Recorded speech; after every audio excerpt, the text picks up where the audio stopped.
विनय विनय करके जाना जाता है या समझा जाता है। और उसकी वजह भी वैसी ही है, क्योंकि जिस तरह से भगवान बुद्ध के जो शिष्यगण है वो एक तरह से दो गुटों में देखे जाते हैं। वैसा दो गुट ये शब्द उतना अच्छा शब्द नहीं लगता है मुझे, लेकिन दो सिरे हैं, दो तरह के लोग हैं। एक जो है जिन्होंने प्रवज्ञा लेकर पूरी तरह से ग्रह त्याग करके वो अपना धम्म जीवन जीकर जो धम्म जीवन का अंतिम लक्ष्य है वो प्राप्त करना चाहते हैं, जिनको हम भिक्खु या भिक्खुनी कहते हैं। लेकिन उस तरह का कटिबद्ध जीवन जीना सभी के लिए आसान नहीं है। अगर वैसी कोई कसौटी यहाँ होती तो आज आप सभी घर गृहस्थी वाले लोग यहाँ आते नहीं। तो आपको मालूम है कि जैसे बुद्ध के धम्म में भिक्खु और भिक्खुनियों का स्थान है, उसी तरह से गृहस्थी उपासक उपासिकाओं का भी स्थान है। और उसी के तहत ये जो बातें इस सूक्त में बताई है वो गृहस्थी उपासक लोगों के लिए एक विनय के रूप में है। और उसमें जो 6 दिशाएं हैं वो 6 दिशाएं गृहस्थी व्यक्ति के जीवन के जो भी 6 आयाम हैं, हमारा जीवन जीते समय जिन जिन लोगों के साथ हमारा करीबी संबंध होता है या आता है और उसके साथ हमारा जो उनके साथ व्यवहार होता है, उस व्यवहार को हम धम्म के परिप्रेक्ष्य में कैसे देखें, उस दृष्टि से इन बातों को यहां बताया है, रखा गया है। यह सूक्त अपने आप में बड़ा है और हमारे पास समय कम है, इसलिए हमने शिविर की रचना भी इस तरह से की है कि जो भी यहाँ मुद्दे आपको बताए जाएंगे उस पर अपने गुटों में चर्चा करने के लिए आपके मन में अगर कुछ आशंकाएं हैं, कुछ ज़्यादा स्पष्टीकरण आप लोग चाहते हो तो वहाँ आपको पर्याप्त मौका मिले।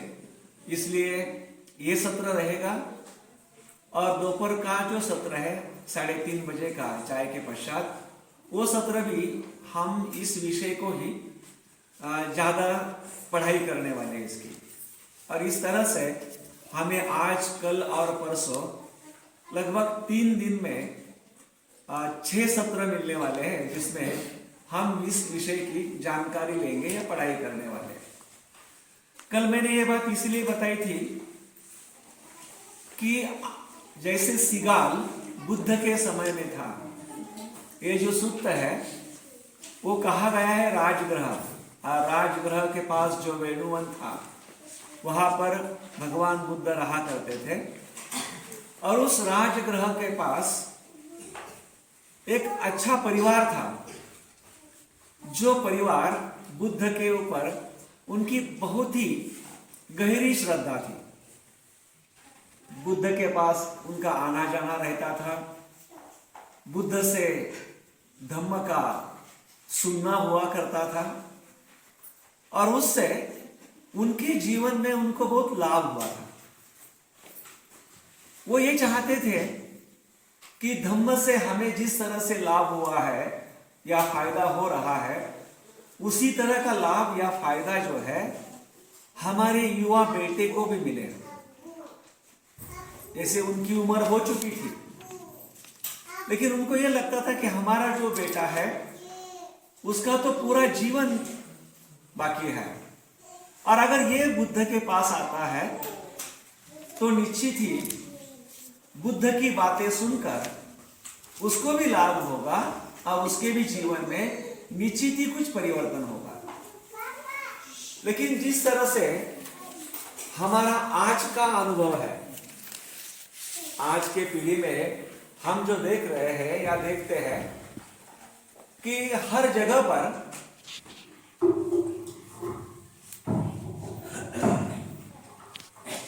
जहां जहां बौद्धों की बस्तियां हैं, कस्बे हैं, जहां जहां विहार होते हैं, और मैं महाराष्ट्र के अलावा अन्य भी जगह पर घूमते रहता हूं।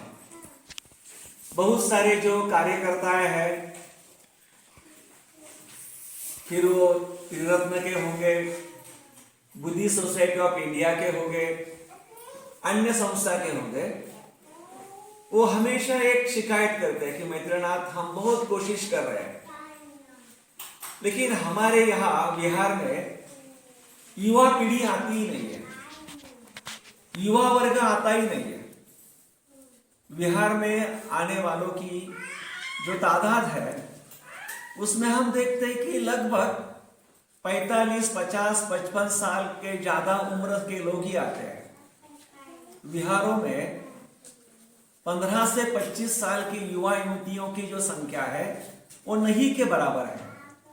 जो आज है वही स्थिति बुद्ध के समय पे थी, और इसलिए सिगाल के पिता बार बार सिगाल को कहा करते थे कि सिगाल तू एक बार तो चल, तू एक बार तो देख, तू एक बार तो अनुभव कर, तू एक बार तो बुद्ध से वार्तालाप कर। लेकिन ये सिगाल जो है वो हर वक्त कुछ ना कुछ बहाना बताता था कि नहीं पापा, मुझे संभव नहीं है, मैं नहीं आऊंगा, मैं नहीं आना चाहता। कभी वो ये कहता था कि मुझे जमीन पर बैठना पड़ेगा, मैं नहीं बैठ सकता, जमीन पर बैठने से मेरे कपड़े खराब होंगे, मुझे घुटने पर बैठकर उनको प्रणाम करना पड़ेगा, मेरे घुटने में मोच आएगी, मेरी कमर में दर्द होगा, ये होगा वो होगा, ऐसे कई बहाने बताकर वो टाला करता था। नहीं, अगर मेरी उनके साथ बात हुई, मित्रता बढ़ी, तो कल चलकर मुझे उनको कुछ दान देना पड़ेगा, और इसलिए आखिरी तक वो टालता रहा। और फिर जब पिता का अंतिम समय आया तो पिता बड़े चिंतित थे, और फिर उन्होंने एक बहुत ही अच्छा तरीका ढूंढा, जिसको हम एक तरह से उपाय कौशल्य ही कहेंगे। और ये उपाय कौशल्य था कि हमारे यहाँ ये रिवाज है, तरीका है, पद्धति है कि जब भी पिता हो या माता हो, वो आखिरी समय में अपने बच्चों को जो कसम देते हैं या जो वचन देते हैं, वो उनके पुत्र या पुत्री को निभाना पड़ता है। ऐसा कहा जाता है कि मरते हुए दिया हुआ जो वचन है या मरते समय दी हुई जो कसम है वो बहुत मायना रखती है, उसका बहुत ऊंचा स्थान होता है। और फिर जो लोग वो कसम लेते हैं, वायदा करते हैं, उनके लिए वो भी अपने जीवन मरण का एक तरह से हिस्सा बनता है, वो कसम उनको निभानी पड़ती है। फिर ये जो सिगाल के पिता थे वो बोलते हैं, बेटा देख, मेरे मरने के बाद मेरी एक इच्छा है और वो इच्छा आपको पूरी करनी है। तो बोलते क्या है पापा? तो बोलते देख, मेरे मरने के बाद आपको अपना जो नगर है उस नगर के बाहर का जो चौराहा है वहां पर सुबह सुबह स्नान करके गीले कपड़े बालों के साथ वहां जाना है, पानी लेकर, और 6 दिशाओं की वहां आपको पूजा करनी है। उसको ये बड़ा अजीब लगता है, लेकिन उसको ये लगता है कि कम से कम बुद्ध के पास जाए, वहां बैठे, वहां नमन करे, याचना करे, उनका कुछ सुने, उससे ये आसान है। जिस तरीके से अपनी हरदोम की पूजा होती है उस तरह का करने में कोई हर्ज नहीं है। लेकिन उसके पिता की जो आंतरिक भावना होती है वो बहुत अलग होती है, क्योंकि उनको ये मालूम था कि नगर में भिक्षाटन के लिए आने का जो बुद्ध का रास्ता है, वो रास्ता वही चौराहे पर से जाता है। और एक ना दिन कहीं ऐसा आएगा कि मेरा जो बेटा है वो बुद्ध को मिल पाएगा। और एक बार वो मिलता है, कुछ मुलाकात होती है, तो शायद बुद्ध उसका जीवन बदल दे सकते हैं, या बुद्ध उसके जीवन में कुछ बदलाव ला सकते हैं। और वैसा ही होता है। अपने पिताजी का मृत्यु होने के बाद सिगाल रोजाना वो शुरू करता है, सुबह सुबह नहा लेना, वैसे ही गिले कपड़े गिले बालों के साथ एक पानी लेकर जाना, और जो भी 6 दिशा है, पूरब पश्चिम उत्तर दक्षिण नादिर और जेनित, इन 6 दिशाओं की वो प्रणाम करके पूजा किया करता। एक दिन भगवान बुद्ध वहां से गुजरने लगते हैं और इस युवा को उस कृति को करते हुए देखते उनको बड़ा आश्चर्य लगता है, और वो उसको देखते हुए रुकते हैं और उसकी पूजा प्रणाम करना जब खत्म होता है, संपन्न होता है, तो बड़े प्यार से वो पूछते हैं, हे गृहपति पुत्र, आप ये क्या कर रहे हो? और बुद्ध की इस मधुर वाणी से वो भी बड़ा प्रभावित होता है और बड़े सम्मान और आदर के साथ वो भगवान से कहता है, भंते, मैं मेरे पिता ने बताए हुए तरीके से ये 6 दिशाओं की पूजा कर रहा हूं। मैं 6 दिशाओं की पूजा कर रहा हूं, और ये क्यों कर रहा हूं? क्योंकि मेरे पिता ने बताया है वो उनका अंतिम वचन है जिसका मैं परिपालन कर रहा हूं। अब ये सुनकर आपको मालूम है बुद्ध कितने उपाय कौशल्यधारी थे। उन्होंने सिगाल को यह नहीं बताया कि हे गृहपति पुत्र, आप जो कर रहे हैं ये बिल्कुल गलत है, या ये भी नहीं बताया कि आप जो कर रहे हैं वो बिल्कुल सही है, आप अच्छा कर रहे हो, आपके पिता को दिया हुआ वचन निभा रहे हो। तो बुद्ध उसको ये कहते हैं, हे गृहपति पुत्र, बड़े प्यार से वो कहते हैं, हे गृहपति पुत्र, 6 दिशाओं की पूजा आर्यवंश के अनुसार ऐसी नहीं की जाती। आर्य धर्म के अनुसार 6 दिशाओं की पूजा ऐसी नहीं की जाती। यहां पर उन्होंने बड़े कुशलता से इस सिगार को अपने जाल में खींच लिया। अभी ये कहने के बाद ये बात निश्चित थी कि सिगार को दूसरा सवाल पूछना ही पड़ा, बनते, अगर आर्य धर्म के अनुसार ये 6 दिशाओं की पूजा अगर ऐसी नहीं की जाती है तो फिर कैसी की जाती है? सवाल जो है वो भगवान बुद्ध ने ओपन को सवाल किया था, खुला सवाल था, कि जिस सवाल के जवाब में उनको लंबा उत्तर देना पड़े, या उस उत्तर में सिगाल को सम्मिलित करना पड़े, और सिगाल को भी सम्मिलित होना आवश्यक था। और उस तरह से जब भगवान कहते हैं कि हे गृहपति पुत्र, आर्य धर्म के अनुसार ये 6 दिशाओं की पूजा करने के प्रथम आर्य शावक प्रथमता कुछ बातें करता है, या उसको कुछ बातें करनी पड़ती है। अभी 6 दिशा रही अलग, लेकिन आर्य धर्म के अनुसार अगर 6 दिशाओं की पूजा करनी है तो उससे पहले आपको कुछ करना है। वो जो श्रावक है, उस श्रावक को सबसे पहले 4 कर्म क्लेशों का नाश करना है। उसको 4 कर्म क्लेशों का नाश करना है। दूसरी बात, उसको 4 स्थानों से पाप नहीं होने देना।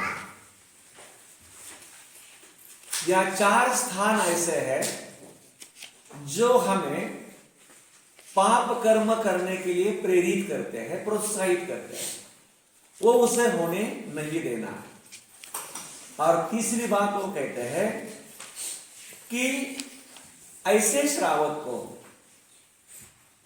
संपत्ति विनाश के जो 6 कारण है, उस कारणों से दूर रहना है।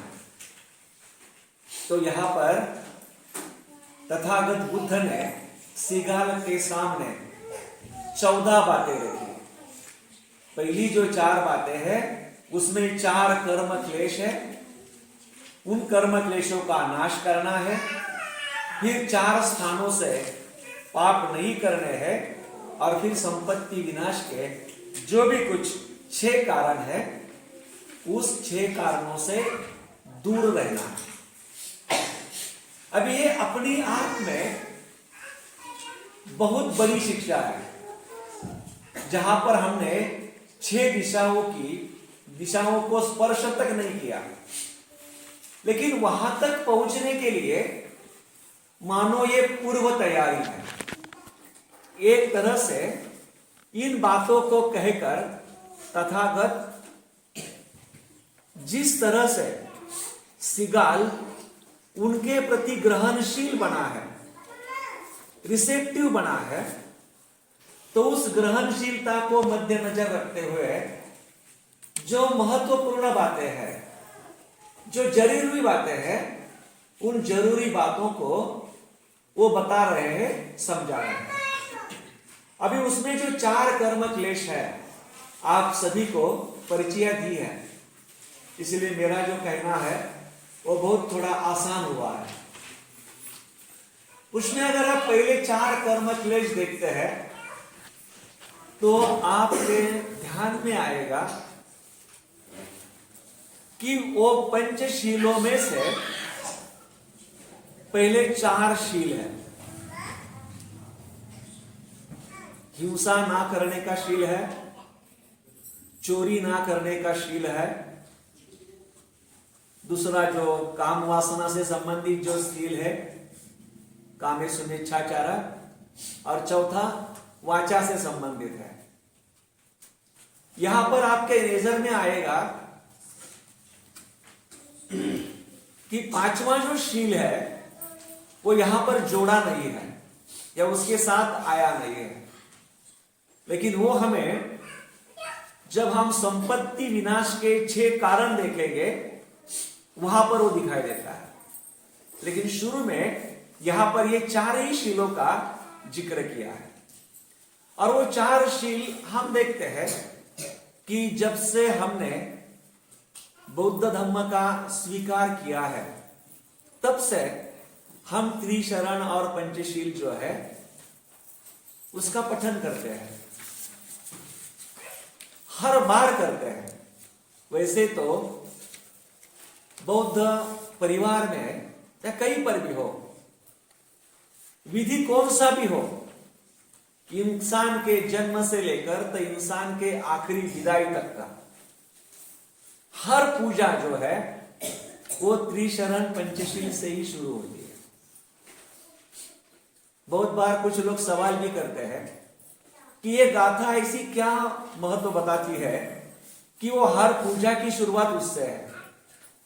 तो उससे हमें समझ में आएगा कि हर बौद्ध व्यक्ति के जीवन में ये शील जो है वो कितना मायना रखते हैं, कितनी अहमियत रखते हैं। फिर यहां जो हिंसा का शील है, ये हिंसा से संबंधित जो शील है, वो हम अपने वर्गों में अपने विस्तार से देखने की कोशिश करेंगे। यहां मुझे ज्यादा बताने के लिए समय नहीं है, क्योंकि बड़ा लंबा ये पाठ है, इसीलिए जितना संक्षिप्त में बताना है उतना मैं बताने की कोशिश करूंगा। लेकिन उसके पीछे जो मूल है, उसका जो रूट कॉज है, वो देखने की कोशिश करो कि बुद्ध ने जब अहिंसा का मार्ग अपनाया है तो हिंसा क्यों बुरी है, या हिंसा से व्यक्ति का क्या नुकसान होता है, या हिंसा करने के लिए व्यक्ति क्यों मजबूर होता है या क्यों प्रवृत्त होता है। अभी मजबूर ये शब्द उतना सही नहीं है। बहुत बार तो हिंसा जो है वो हमारे अंदर का जो कोई नकारात्मक भाव या भावना होती है उसका जब तीव्रता से उद्रेक होता है तभी आदमी हिंसा करने के लिए आगे आता है या उसके हाथों से हिंसा होती है। तो उस हिंसा का शील हो या तुम्हारा चोरी का शील हो या व्यभिचार का शील हो या वाचा से संबंधित झूठ बोलने का शील हो, उसके साथ अन्य भी जो वाचा है उन वाचाओं का भी यहाँ पर उन्होंने जिक्र किया है।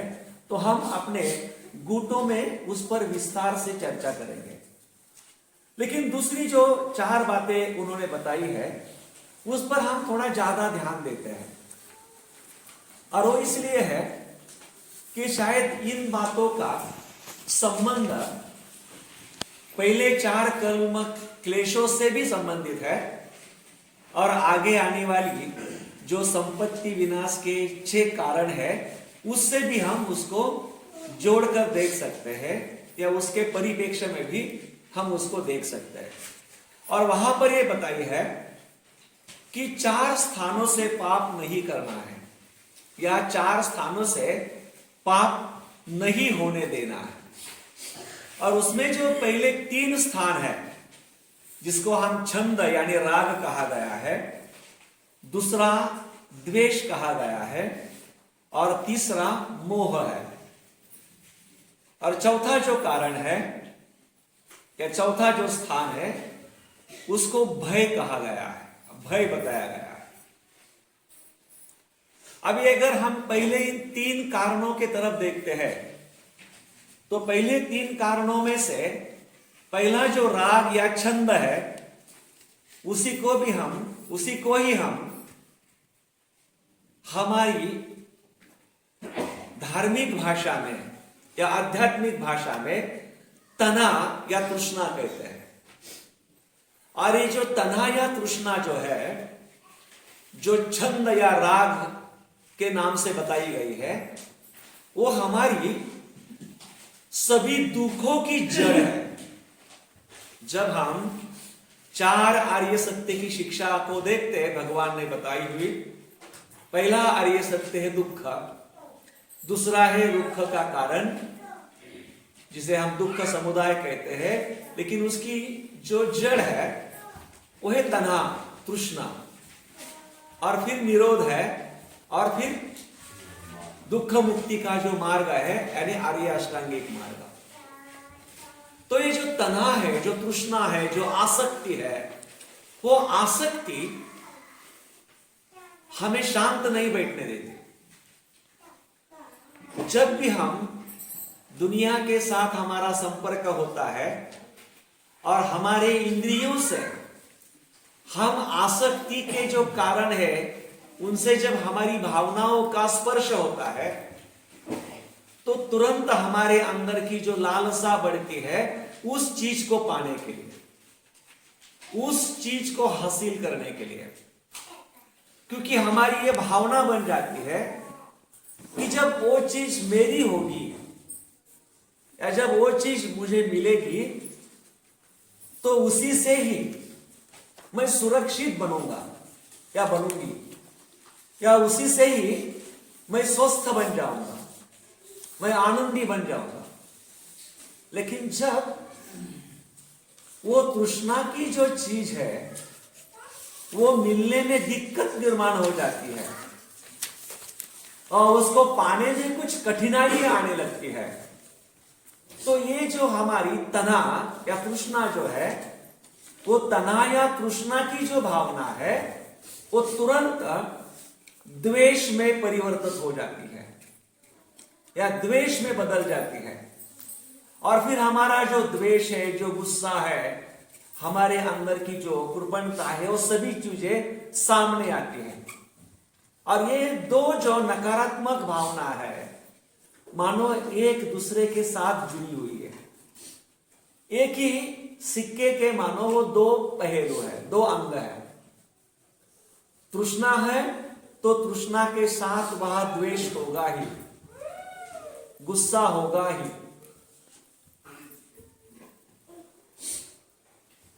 तो तृष्णा और द्वेष साथ साथ ही चलते हैं। और तीसरा जो कारण बताया है या तीसरी जो उसकी वजह हम देखते हैं ये होने का कारण, और वो है मोह यानी अज्ञान, संभ्रम की स्थिति। और अज्ञान वो है कि जो सत्यता है उस सत्यता के बारे में अज्ञानी रहना। और वो जो सत्यता है वो सत्यता आध्यात्मिक ज्ञान की सत्यता है या पारमार्थिक ज्ञान की सत्यता है। अभी शायद ये अध्यात्म जो शब्द है वो ज्यादातर आत्मा से संबंधित है, जिस बात को बुद्ध ने कभी ठुकराया है, लेकिन वो खासकर मराठी से जुड़ा हुआ शब्द है। लेकिन वहां पर ट्रांसलेशन के लिए, अनुवाद के लिए पर्याप्त शब्द न होने के कारण कभी कभी वो मुंह में आ जाता है।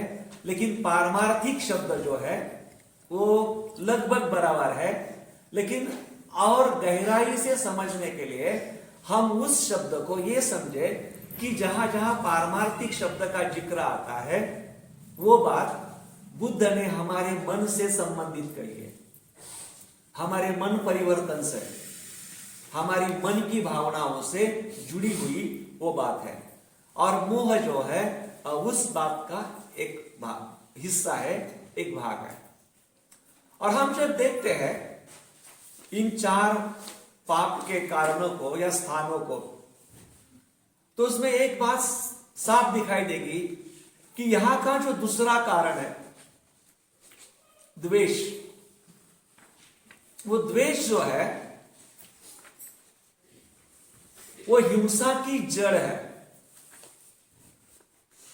और द्वेष होने के कारण ही आदमी हिंसा करता है। और हिंसा जो है वो क्या होता है या क्या होती है? हिंसा यानी किसी व्यक्ति का, उसके अंदर जो बल है, जो शक्ति है, उस शक्ति का प्रयोग करने की जो क्षमता है, उस क्षमता को ही हिंसा कहा जाता है। और ये जो है हमेशा जिसके पास बल है, वो बल वाला व्यक्ति जो कमजोर है उसको निचोड़ता है, उसका शोषण करता है, उसके ऊपर वो सख्ती करता है, और उसी को ही हम हिंसा करते हैं। और जब हम देखते हैं प्राणातिपाता वेरमणि, प्राण अतिपात, किसी के प्राणों पर ऐसी तरह से आघात करना कि उस कारण उसको पीड़ा हो, उसको दुख हो, उसको दर्द हो। अपने अंदर जो बल है, जो सामर्थ्य है, जो शक्ति है, उस बल का इस तरह से प्रयोग करना कि सामने वाले की गर्दन निचोड़ना, जिसके कारण वो पीड़ाग्रस्त हो, त्रस्त हो, दुखी हो। और हिंसा जो है वो हिंसा बहुत बार हाथों से, डंडे से, चाकू से या बंदूक की गोली से होती है, ऐसा नहीं है। बहुत बार जो है हिंसा मानसिक रूप से भी की जाती है, हिंसा भावनिक रूप से भी की जाती है, बहुत बार हिंसा शब्दों से भी की जाती है। बड़े गलत शब्दों का, जहरीले शब्दों का इस्तेमाल कर कर भी हम सामने वाले व्यक्ति का दिल तोड़ देते हैं, दिल दुखाते हैं, वो भी हिंसा है। कभी कभी हम ये कहते हैं किसी व्यक्ति का जीवन में कुछ गलत हुआ होता है, कुछ गुण होता है जो हमें पता होता है, उसका फायदा लेकर हम उस व्यक्ति को इमोशनल ब्लैकमेल करते हैं। ये भी एक हिंसा का बड़ा खतरनाक प्रकार है या अंग है। तो ये जो द्वेष है, ये द्वेष के कारण ही हम हिंसा करते हैं। और इसीलिए वहां पर जो पहले शील का सकारात्मक शील बताया गया है, मैत्री पूर्ण कर्म करके मैं अपने शरीर को शुद्ध करता या करती हूं। क्यों? कि मैत्री जो है वो द्वेष के लिए एक एंटीडोट है, जो द्वेष को कम करने वाली भावना है, सकारात्मक भावना है। जितनी मैत्री ज्यादा होगी उतनी द्वेष की मात्रा कम होती जाएगी। और इसीलिए जब हम शीलों को देखेंगे तो ये जो पहले 4 शील है, कर्म क्लेश है और 4 पाप के स्थान है, उसको आप एक दूसरे के साथ जोड़कर देखो। दूसरा क्या, पहला शील क्या बताया? छंद, राग यानी आसक्ति, तृष्णा। क्यों अदीना दाना करता है कोई व्यक्ति? क्यों चोरी करता है? क्योंकि उसके अंदर जो तन्हा है, उसके अंदर जो तृष्णा है, उस तृष्णा की जो भूख है, उस भूख को मिटाने के लिए व्यक्ति चोरी करता है। इसीलिए हमें पहले जो 4 कर्म क्लेश है और 4 जो पाप नहीं करने के जो स्थान है, उसमें कहीं पर एक दूसरे के साथ इनके संबंध देखने को मिलेंगे। तो उनको भी हमारे गुटों में हमने चर्चा के रूप में देखना है। और फिर बाद में यहां पर भगवान बुद्ध कहते हैं कि आपको संपत्ति विनाश के जो 6 कारण है, उस 6 कारणों से दूर रहना है, पूरी तरह से दूर रहना है। कि जिसके कारण व्यक्ति अपनी जो संपत्ति है उस संपत्ति का वो नाश कर देता है। और उसमें सबसे पहले भगवान बुद्ध ने पहली बात बताई है नशा। अभी यहां केवल शराब का ही नशा है ऐसा नहीं है। तो नशा आजकल हम देखते हैं कई चीजों का नशा होता है, लेकिन यहां शराब का जो नशा है उस पर ज्यादा जोर दिया है, क्योंकि वो जो है हमें बेसावध कर देता है, हमें अजागरूक बना देता है। और जब व्यक्ति अजागरूक होता है, बेसावध होता है, प्रमाद के अवस्था में होता है, ऐसे वक्त उसके हाथों से कुछ भी गलती हो सकती है, कौन सा भी बुरा कर्म हो सकता है। और फिर हम देखते हैं कि ये जो नशा का जो अंग है, जैसे शराब से संबंधित है वैसे ही ड्रग्स है,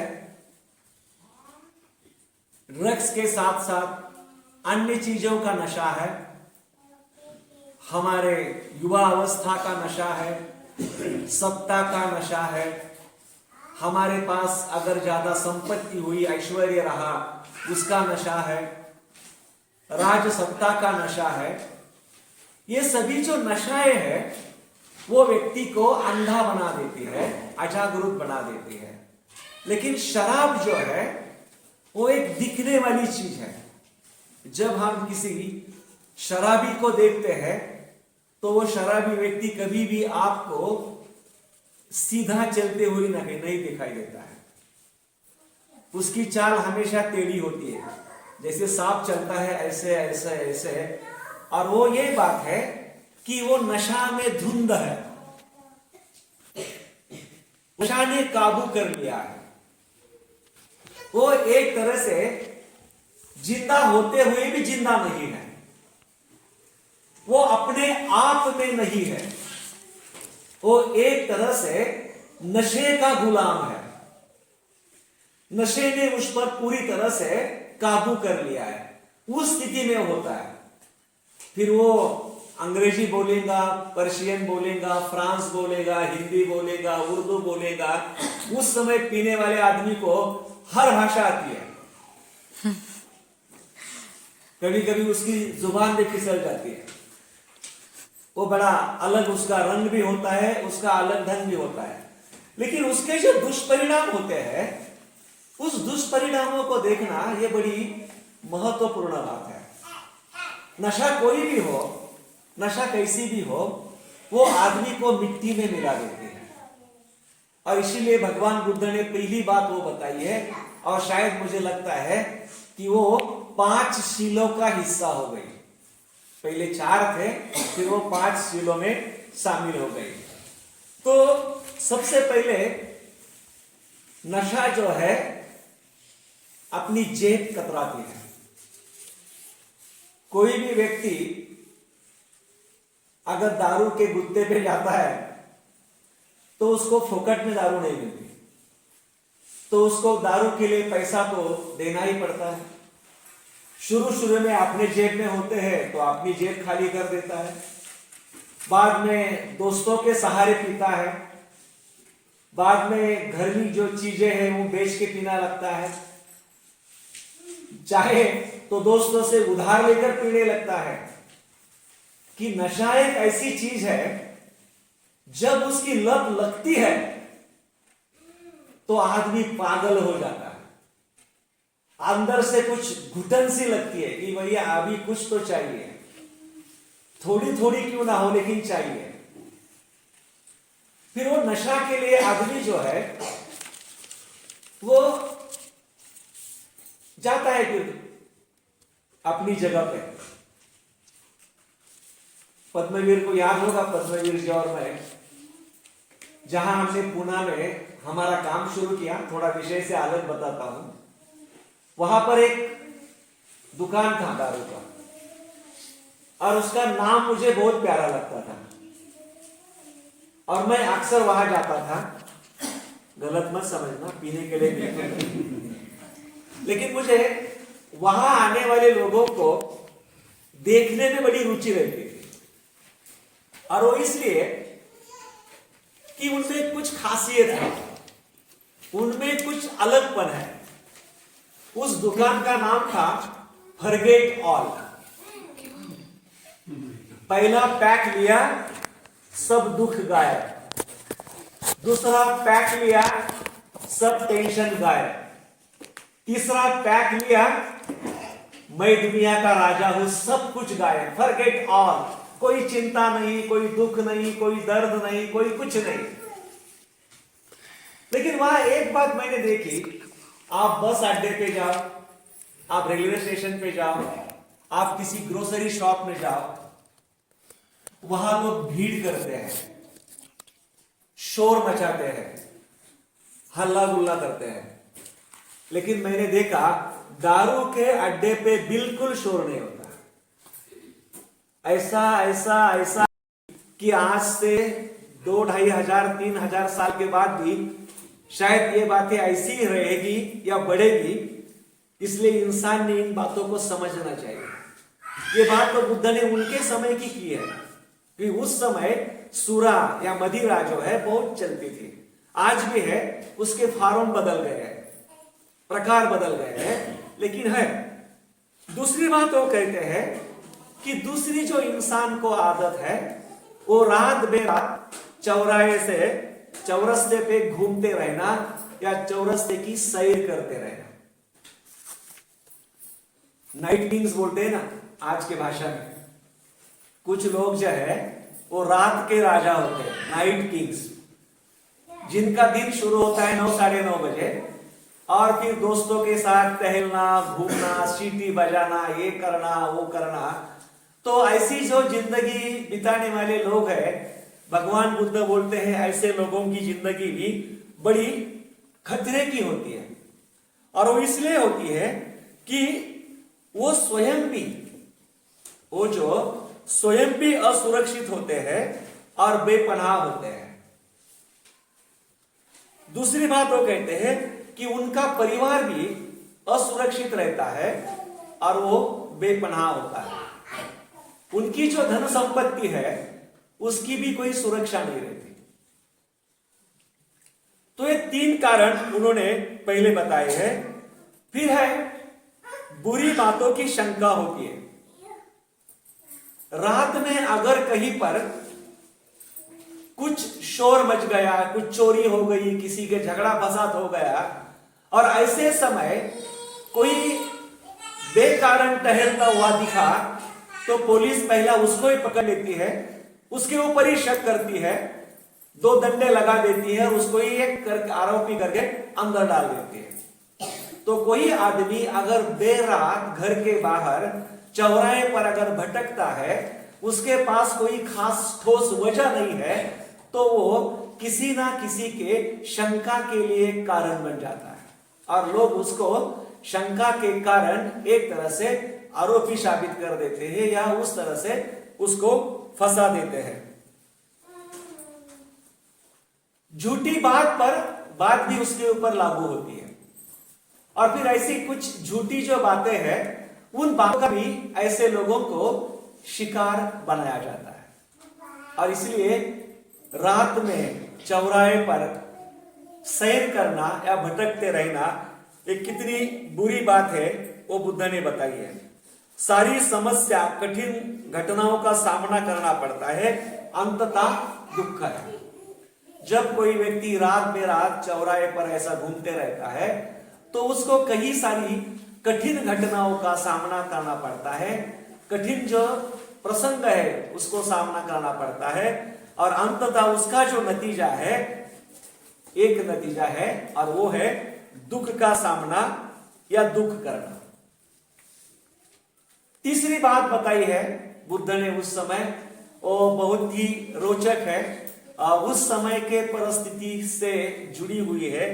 आज उसका हमें अलग प्रभाव दिखता होगा या आज उसमें कई अलग बातें दिखती होगी, जैसे नाच तमाशा। वो कहते हैं कि ये जो लोग हैं जिनको नाच तमाशा या म्यूजिक ऐसी कुछ चीजों में जो रुचि रहती है, तो फिर उनका दिन रात सोचना होता है कहां पर नाच गाने का कार्यक्रम है, कहां पर डांस है या कहां पर कुछ अन्य प्रोग्राम है, कहां तमाशा है, कहां मन रुझाने वाले अलग अलग प्रोग्राम है। तो दिन भर उनका काम यही है कि किसी को पूछते रहना, कहीं इश्तिहार देखते रहना, किसी को व्हाट्सएप करके पूछना आज की शाम किसके नाम, आज कहाँ की शाम करेंगे, आज कहाँ बैठना है, आज क्या करना है, आज किसके साथ जाना है। अभी आजकल हमारे पास स्मार्ट मोबाइल होने के कारण हम वहां पर मूवी भी देख सकते हैं। नहीं तो एक दौर ऐसा था हमारे यहाँ पूना में कि कुछ ऐसे युवाओं का गुट रहता था कि वो बिल्कुल सुबह 8:45 बजे किसी थिएटर में जाकर मैटिनीज शो देखना ही है। हर फ्राइडे को मैटिनीज शो देखना है, हर फ्राइडे को नया आने वाला पिक्चर देखना ही है। ये भी कुछ लोगों का शौक होता है। फिर अलग अलग जो हमारे चाहने वाले हीरो हीरोइन है उनको देखना, उनका शो देखना, ये एक होता है। बहुत बार जिनको जिस बातों में रुचि होती है, किसी को डांस में रुचि होती है, किसी को ऑर्केस्ट्रा रुचि होती है।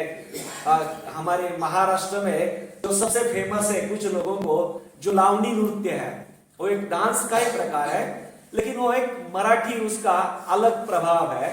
तो उसमें कई लोग थिएटर का इंतजार करते हैं कि कब है, क्योंकि वो कभी कभी महीने में 1 आधा 2 बार लगता है और उस समय लोग ज्यादा पैसे देकर ज्यादा टिकट लगाकर वहां जाते हैं। लेकिन उसमें भी हम देखते हैं कि एक तरह से हमारा जो पैसा है वो हम बिताते हैं, हमारा समय दे देते हैं और एक तरह से उससे हमारे मन पर क्या प्रभाव होता है उसके बारे में हम सोच सकते हैं। आज इसको शायद बाहर लोग जाते नहीं है, लेकिन हम आधुनिक समय जिस तरह से आज हमारे ऊपर सोशल मीडिया हैवी हुआ है, फिर वो ट्विटर हो, इंस्टाग्राम हो, फेसबुक हो, व्हाट्सएप हो, नेटफ्लिक्स हो, देखते हैं लोग इसके इतने आदी है। मैं जब कल मुंबई से आ रहा था, मेरे कंपार्टमेंट में 2 युवा थे। वो लगभग सुबह 3:30 बजे तक मूवी देख रहे थे। मूवी होगी या कुछ तो होगा, लेकिन वो मोबाइल में खेल रहे थे। हम कभी भी होते हैं, कभी कभी ऐसा होता है कि हमें याद आती है कि मेरे पिता को फोन करना है, माता को फोन करना है, भाई को फोन करना है या दोस्त को फोन करना है, और हम मोबाइल खोलते हैं तो सामने कोई इंटरेस्टेड व्हाट्सएप दिखता है। व्हाट्सएप ही देखते हैं, फिर दूसरा, फिर तीसरा, फिर चौथा, फिर 5वां, और 20 मिनट जाने के बाद हम खुद को सवाल करते हैं कि मैंने फोन किस लिए उठाया था, और याद ही नहीं आ रहा। फिर फोन रख देते हैं, फिर रोकते हैं कि याद आया तब देखेंगे।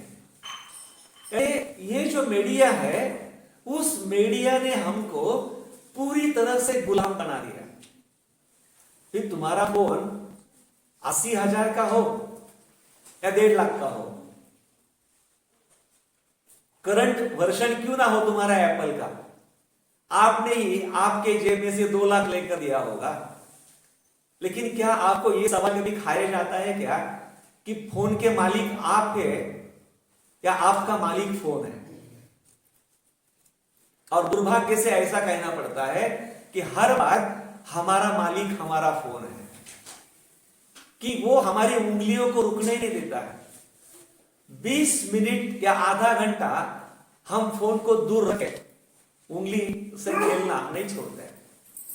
इतने आदी हुए हैं लोग, नाश्ता करते समय फोन, खाते समय फोन, चाय पीते समय फोन। तो तमाशा में नाच गाना सुनना या उस नाच गाने वाली तरफ ध्यान देना क्या, और हमारे हाथ में हमने खरीद किया हुआ फोन देखना क्या? जिस तरह से हमारी लगन वहां लगती है, वही लगन यहां हमारे फोन ने खींच ली है, हमारी शक्ति खींच ली है। उस पर भी हम चर्चा कर सकते हैं। फिर चौथा कारण भगवान कहते हैं कि चौथा मजेदार है और है जुआ खेलना, ताश पत्ते या उससे संबंधित और भी कुछ बातें हो सकती है। उसमें मटका हो सकता है, रेस हो सकती है, रमी हो सकती है, आजकल बहुत सारी बातें हैं। और उसके जो कारण भगवान बुद्ध बताते हैं वो निश्चित ही हमें आज भी सोचने लायक है। जैसे सबसे पहली तो बात है कि जब कोई एक व्यक्ति जीतता है तो उसके लिए वो बड़ी खुशी होती है, उसने कुछ पाया, उसका बड़ा आनंद होता है। लेकिन जिनके साथ वो खेलता है और जिनके जेब से वो पैसा वो जीतता है, वो हारने वाले सभी एक तरह से उसके दुश्मन हो जाते हैं। उनके मन में उसके प्रति एक तरह से जलन निर्माण हो जाती है, तिरस्कार निर्माण हो जाता है, उसके प्रति एक तरह से रोष या बदले की भावना पैदा हो जाती है, जन्म लेती है। दूसरी बात है, जब वो पराजित होने पर हारे धन की वो सोच करता है। जब पराजित होता है व्यक्ति तो जो हमने गंवाया है उसका तनाव निर्माण होता है, उसकी चिंता होती है, उस पर हम सोचने लगते हैं। हारना या जीतना, लालच ऐसी है कि वो आपको रुकने नहीं देती, और जब हम रुक जाते हैं तब हमारे ध्यान में आता है कि हमारी जेब पूरी तरह से खाली हुई है। यानी जुए में या मटका हो या अन्य तरह से कोई भी ताश पत्ता हो, उससे हमारा धन चला जाता है, हमारी सभी जो बातें हैं हम खो देते हैं। ऐसा जो व्यक्ति है वो व्यक्ति अपना विश्वास खो बैठता है, ऐसे व्यक्ति पर कोई भरोसा नहीं करता, वो किसी के लिए रिलायबल नहीं रहता, उसको झूठा माना जाता है, और उसको जो न्याय व्यवस्था में उसके जुबान पर भरोसा नहीं किया जाता, उसको महत्व नहीं दिया जाता, वो बड़ी कठिन बात है। ऐसा जो व्यक्ति है, उसके दोस्त या उसके परिवार वाले उसको अच्छा व्यक्ति नहीं समझते। उनके दृष्टि से वो एक जुआ खेलने वाला है, जुआरी है, और इसीलिए लोग उसका तिरस्कार करते हैं, उसको तिरस्कृत करते हैं। और ये एक इंसान ने दूसरे इंसान को तिरस्कार करना या तिरस्कृत करना, ये बड़ी बुरी बात है। वो अपने ही दोस्तों के या अपने ही परिजनों के नजर से गिर जाता है, और ये सबसे बड़ी हानि है, ये सबसे बुरी बात है। और जब व्यक्ति की ये ख्याति फैल जाती है कि अमुक अमुक व्यक्ति एक जुआरी है, तो ऐसे व्यक्ति की ख्याति सुनकर कोई भी समझदार माता पिता अपनी लड़की उसके गले में बांधने के लिए तैयार नहीं होते। ऐसे व्यक्ति को लड़की नहीं मिलती या उसकी शादी होने में उसको दिक्कतें आती हैं। पांचवी जो बात है वो बताई गई है, जो दुष्ट मिताई यानी गलत जो मित्र का जो सहवास है, वो होने से जो होने वाले नुकसान है वो हम देखते हैं कि किस तरह से बताए हैं। धूर्तता है, शौंड है, या पिपासु, कृतघ्न, वंचक, गुंडे। तो ये दोस्त जिस किस्म के होते हैं उस तरह से वो हमें हानि पहुंचाते हैं या हमें नुकसान करा देते हैं। हम हमारे गुटों में उस पर चर्चा कर सकते हैं कि 11:30 को 2 ही मिनट बाकी है। और छठवीं बात भगवान कहते हैं जो आलस्य है। आलस्य हमारा सबसे बड़ा अपना शत्रु है, जिसको हमने पाल के रखा है, जिसको हम संभालते हैं, जिसकी हम रक्षा करते हैं और उसके सहारे हम जीते हैं। आलस्य के पीछे छुपकर जीना बहुत सारे लोगों को बहादुरी लगती है। तो वो व्यक्ति कैसा होता है, वो यही कहता है कि क्या करूं, आज सुबह सुबह नहीं उठ सकता, बहुत ठंडी है। वो कहता है आज मैं नहीं काम कर सकता, आज गर्मी बढ़ गई है। वो कहता है अभी क्या करना है, ये कोई काम करने का वक्त है, अभी तो शाम हुई है। तो हर समय उसके पास बहुत बहाना होता है। कभी बोलता है कि अरे अरे ये तो बहुत सवेरे का समय है, ये कोई काम का थोड़ी समय है, बहुत भूखा हूं, अभी भूख लगी है, और भूख के समय कोई काम कैसा करे, बहुत खाया हूं, भरपेट खाया हूं, तो अभी मुझे थोड़ी सुस्ती आई है, ये कोई काम के लिए अच्छा समय नहीं है। तो आलस से भरा व्यक्ति इन 6 कारणों से हर बार अपनी कामों को, अपनी जिम्मेदारी को बड़े बेखूबी से टालते रहता है। और फिर भगवान बुद्ध बोलते हैं, हे गृहपति पुत्र, आपने सुना है कि ये जो 14 कारण है, 4 कर्म क्लेशों का नाश करना है, 4 स्थानों से जो पाप होते हैं उससे हमें दूर रहना है, और संपत्ति विनाश के ये जो 6 कारण है उन कारणों से हमें दूर रहना है। और जब कोई आर्य श्रावक इन 14 बातों का अपने जीवन में पालन करता है, उसके बाद ही वो 6 दिशाओं की पूजा करने लायक होता है। तो भगवान बुद्ध ने सिगाल को पूरी तरह से अभी अपने पकड़ में लिया है। तो आज इसके पश्चात हम गुटों में जाने वाले हैं, और ये जो 14 जो कारण है वो कारण अपने सिगाल के साथ चर्चा करेंगे, और बाकी जो बचा हुआ एक हिस्सा है इसका, वो हम दोपहर के सत्र में उस पर चर्चा करने वाले हैं, मित्र और अमित्र। और फिर कल सुबह से हम